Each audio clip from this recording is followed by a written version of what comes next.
সেই যুগের ফিরআউনকে, সেই যুগের বাদশাকে মাথা নত না করে তারা নিজের বাড়ি ঘর পরিত্যাগ করে দিয়ে তারা চলে গিয়েছিল কোথায়? কোন একটা গর্তের ভিতরে। ওই সেই যুবক, যেই যুবকগুলি ওই গর্তের ভিতরে, ওই গুহার ভিতরে তারা ঘুমিয়েছিল 309 বছর। 309 বছর তারা ঘুমিয়েছিল। কেমন করে? হাদিসের পাতায় আছে এবং তাফসীরও বলছে। এই যুবকগুলো যখন ওই গুহার ভিতরে ঢুকলো, গুহার ভিতরে ঢুকে যখন তারা ঘুমিয়ে গেল, শুয়ে গেল, রব্বুল আলামিন আসমান থেকে, আল্লাহ রব্বুল আলামিন কোনবার ডান কোটে করে দিয়েছেন, কোনবার বাম কোটে করে দিয়েছেন। আল্লাহ রব্বুল আলামিন তাদেরকে খাবারের ব্যবস্থাও করে দিয়েছিলেন। কতদিন তারা ঘুমিয়েছিল? তো 309 বছর তারা সেই গর্তের ভিতরে ঘুমিয়েছিল। আল্লাহ রব্বুল আলামিনের কাছে এরা কত সম্মানীয় হলো, রব্বুল আলামিন তাদেরকে কত প্রিয় মনে ভাবলেন, আল্লাহ রব্বুল আলামিন তাদেরকে কত ভালোবাসলেন। তাদের নামে আল্লাহ রব্বুল আলামিন কোরআনের ভিতরে সূরা নাজিল করলেন, সূরা কাহাফ। তাদের নাম হয়েছে আসহাবে কাহাফ। তাহলে এরাও ছিল যুবক, আপনার মতন আমার মতন। এই যুবকগুলো সেই দিন দিনকে, ইমানকে, ইসলাম, নিজের ইমানটাকে বাঁচানোর জন্য বাড়ি ঘর ছেড়ে চলে গিয়েছিল। তাহলে আল্লাহ রাব্বুল আলামিন তাদের ব্যবস্থা করে দিয়েছিলেন। তাহলে আপনাকে জিজ্ঞাসা করা হয়, বলো তোমাকে যে যৌবন কাল দিয়েছিলাম, এটা কোন রাস্তায় ব্যয় করেছো? কি হালাই, কোন ভাগে কাটিয়েছো যৌবন কালটা? তুমি বলো। বুড়ি হয়ে গেছেন দিয়ে যদি বলেন আরেকবার যদি যুবক হতাম তাহলে পারে হয়তো নামাজ রোজা করতাম।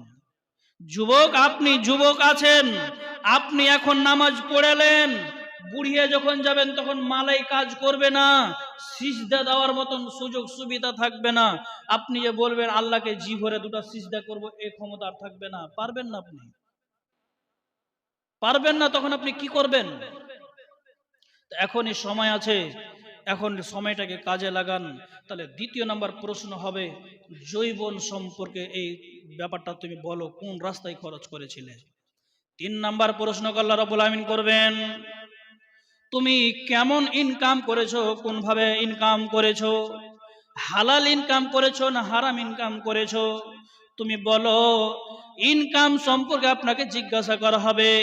আপনি হারাম ইনকাম করলেন, সুদ খাটিয়ে করলেন, জুয়া খেলে করলেন, মদ খেয়ে করলেন, মদ বিক্রি করে করলেন, বিভিন্ন রকমের আল্লাহ রাব্বুল আলামিন ইনকাম সম্পর্কে আপনাকে জিজ্ঞাসা করা হবে। আপনি বলেন কিভাবে, কোন ভাবে? তুমি বলো, জবাব দাও, তুমি এই টাকাগুলো, এই অর্থগুলো কিভাবে ইনকাম করেছিলে? এর ব্যাপারে আপনাকে জিজ্ঞাসা করা হবে। তাহলে ইনকাম আপনি কিভাবে করেছেন এ ব্যাপারটা আপনাকে জিজ্ঞাসা করা হবে। 4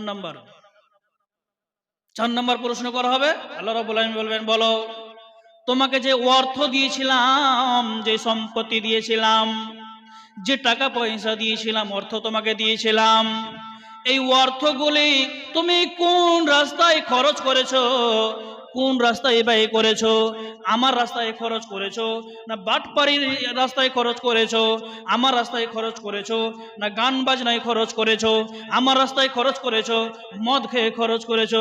বলে দাও, এই ইনকাম করা টাকাগুলো, অর্থ টাকাগুলো, যেগুলো আমি তোমাকে ইনকাম করার জন্য শক্তি দিয়েছিলাম, শক্তি সবল দিয়েছিলাম, তুমি বলো এইগুলো তুমি কোন রাস্তায় খরচ করেছো? তুমি জবাব দাও,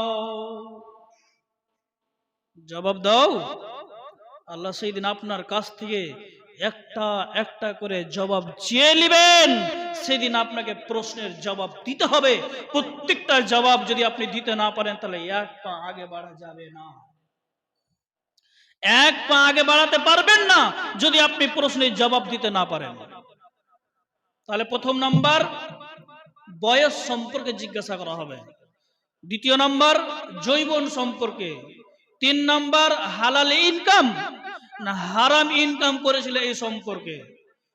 4 নাম্বার আপনি ইনকাম করেছিলেন, শক্তি আল্লাহ দিয়েছিল, কোন রাস্তায় খরচ করেছেন?